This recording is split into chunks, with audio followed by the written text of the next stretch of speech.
The wrestling world is reeling today after the sudden passing of Terrance Brunk, who you and I know and love as Sabu. He passed away at the age of 60. News broken yesterday by Mike Johnson of PW Insider.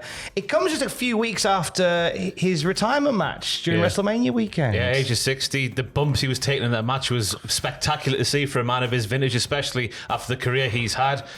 Probably revolutionised wrestling, you would say, in the 90s with the stuff he did, especially with the likes of RVD. I mean, Sami Zayn, I think, was on Twitter especially going like, you've shaped what wrestling is today, basically. Oh, yeah. There's been so much love. We're going to get to some of the tributes as well, and some really poignant comments from Joey Janella, who was Sabu's final opponent ever, as it would happen. But let's reflect on the incredible life of Sabu. Began his career in 1985. His father was of Irish and German descent. His mother was Lebanese. And he was, of course, had a famous uncle in the original Sheik, Ed Farhart, and no better person to train with, really, and to sort of forge the path in wrestling with. Yeah, he wrestled, of course, for the likes of New Japan Pro Wrestling, FMW in Japan, before he settled in the United States in 1995, where, of course, he would appear briefly, first of all, for WWF and WCW, but then, of course, would make his name good and proper in ECW. The old Hannibal Lecter's look. Yeah. Goodness me, that was terrifying back in the day when that first popped on the scene. If a little bit of Sabu-based trivia, I know that before he became Sabu, he went under the name Terry S.R., Sheik's Revenge. He was also Sabu the Elephant Boy, and they just thought, we'll just go with the Sabu bit instead. Yeah, one sounds a bit better than the other there. Yeah, but that ECW run, we got to talk on that, because that is where Sabu really found himself and his voice and his sound.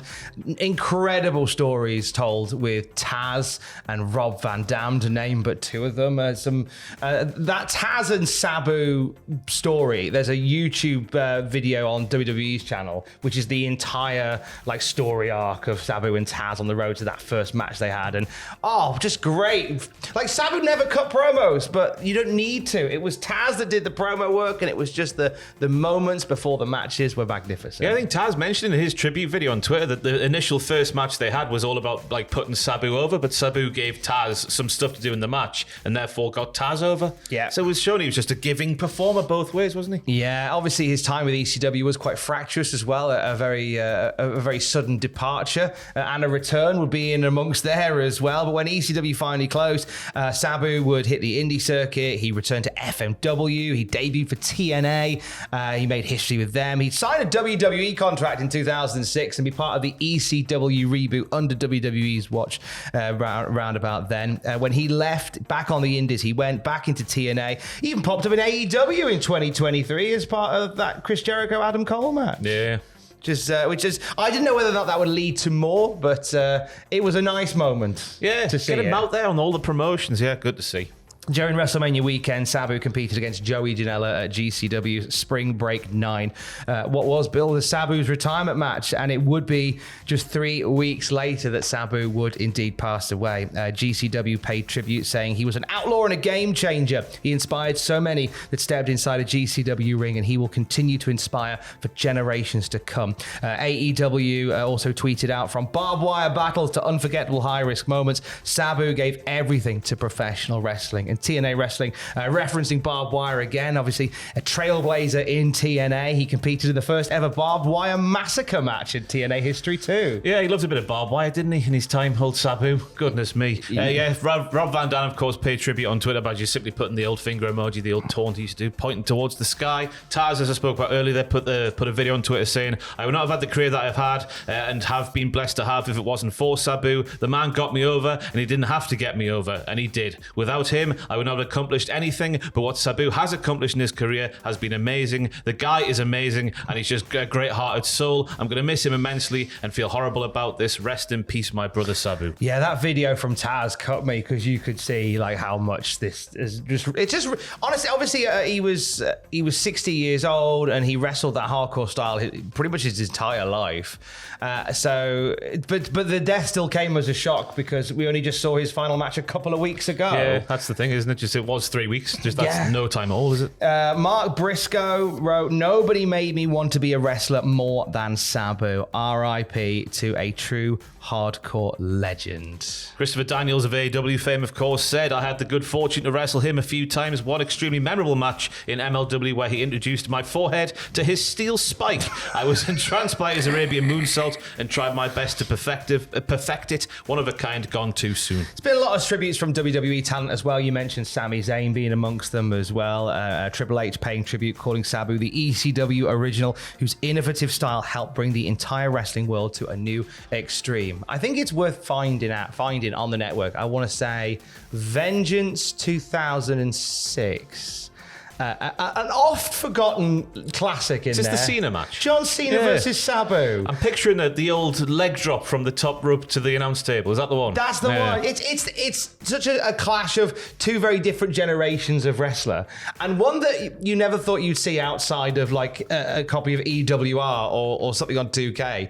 But I love watching that match now with a different reverence. Obviously, John Cena's going through his final run, and but to see him in there, I think is an excellent match. To go seek that out today. It should be on the network. I think it's Vengeance 06, I want to say. Yeah, Joey Janella, of course, has been speaking about this as well. He was Sabu's final opponent, as was touched on there, saying Sabu was his hero growing up, and now their first encounter in 2016 left a sour taste in his mouth there, Tom. Yeah, because they had a match and Sabu wasn't in the best of shape for it, and afterwards Sabu was really angry with Joey about it, and Joey was really angry with Sabu about it, and they fell out in lumps afterwards. And Sabu and Joey Janella in this tribute says, well, from that point, like, Sabu wasn't my hero anymore. It was whatever. It was Melissa Coates, Sabu's ex-partner, who sadly passed away a few years ago herself. She'd be the one that would bring Janella and Sabu back together. Because Janella and Coates would work a match together, and Coates would go back to Sabu and go, "Hey, I love that Joey Janella. He's great. You should spend some time with him." And it's kind of sort of like to help repair the bridge. And when she passed away, it was a meeting at a mutual friend's bar in Vegas where Sabu and Joey Janella finally got together again. They had a little time in the corner to themselves, and they got a bit teary, a bit emotional, apologetic. They hugged each other, and to quote Joey Janella, they did a big old line of laughing powder as well. What does that mean? Well, I wouldn't know.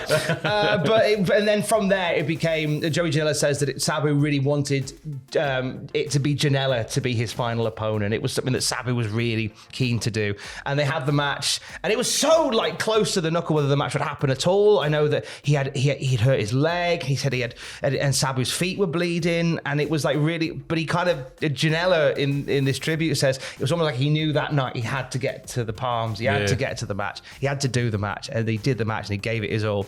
In quite an eerie bit, according to a mutual friend of Janella and Sabu, Sabu says the only thing he would have changed in that match is he would have wanted to have died in the ring. Yeah. Which is eerie, considering that a few weeks later, of course, we're paying tribute to him. Joey concludes saying, "Sabu didn't do it for the money. He did it for the love, just like me."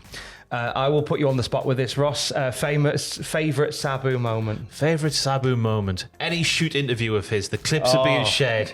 He meant what he said, and he said what he meant. My goodness me, some of the quotes that are being shared right now. He just didn't give a toss, did he? No. Of who he offended or what was good. Not in terms of like saying something horrible, just in terms of like maybe exposing someone who maybe didn't want to get exposed. That kind of thing. It wasn't even just on shoot interviews. If you followed him on Twitter, like, cause a guy sent him a message going, "Hey Sabu, I got a tattoo of you on my arm," and he went, "I hope you didn't pay for that. That's rubbish." Somebody made like a creator wrestler of Sabu on one of the WWE games. Sabu went, "Looks nothing like me. It's rubbish."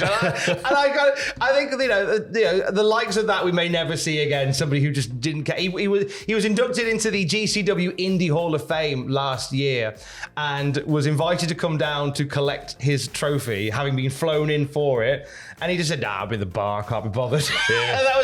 and everybody just went, "Oh, Sabu." Yeah, I feel like I've totally undercut his wrestling career there. But of course, the first thing that comes to my mind is the Raw stage dive. Oh yes, falling off the arm. To be honest, I wish I was Matthew, because Matthew could tell you every single match he had in ECW, and then everything he did when the cameras weren't rolling as well, probably. There are some phenomenal matches. Him and Rob Van Dam just had this chemistry that was just scintillating in those days at ECW. But if you want real like spectacles, Terry Funk and Sabu, Born to be Wired. Yeah. Like the barbed wire match at ECW. And it is a spectacle to watch what what these guys just put themselves through. And not one for the faint heart or the faint of stomach, but certainly worth seeking out. There will never be another one like proper him. one of a kind fella. Yeah, Absolutely one of a kind. And we here at Cultaholic send our condolences to the friends and the family of the late, great Sabu.